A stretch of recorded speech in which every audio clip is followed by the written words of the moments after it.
Agora é a minha vez de fazer um vídeo. Agora é a minha vez. E eu falando da espinha da minha bunda. Ó, aquela figura com um óculos maior que o para-brisa chama Tatiana. Tem que aguentá-la trabalhando com ela. Euzinha. Essa aqui, ó, esse aqui é o Johnny. Essa aqui é a Joana. E esse é o fim do viaduto. Sabe aquilo, uma flor no fim do túnel? Bom dia, sol, bom dia. Aqui tem, deixa eu te falar, aqui tem um bondinho, olha perto do sol dessa rua, desse morro, e dá pra você ter a vista da cidade toda. Ela é Porque a cidade ela é feita no nível abaixo da montanha, ou seja, como se a cidade tivesse sido engolida. Ela foi engolida. Aí vem a pergunta. Da montanha você vê toda a cidade que ela é feita no centro pra baixo. Eu não lembro de ter perguntado nada. Foda-se, eu não lembro de ter pensado.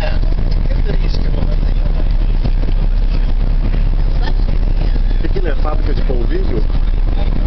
Filho, não tá em Minas não, querida. Fábrica de polvilho e biscoitos Grobo. Você não tá em bom despacho, não. Grobo, sabe qual é o biscoito Grobo? Aquele biscoito crocante. Ó, montanhas à nossa esquerda, montanhas da Nova Zelândia. Nossa, profundo, batendo no ombro no útero do meu ser.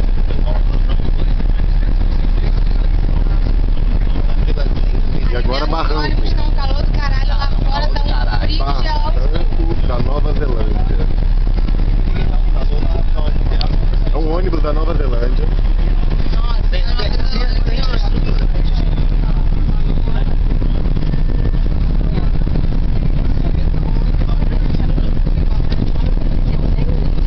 Acho que isso aqui é...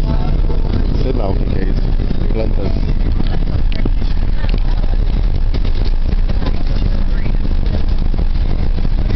O ônibus é um pau de arara, que nem aquele que vai pro Nordeste. Só faltou as galinhas correndo aqui olha dentro como é que agora. o povo Ali a brasileiro galinha a é gente foda. tem, A né? parada é de graça.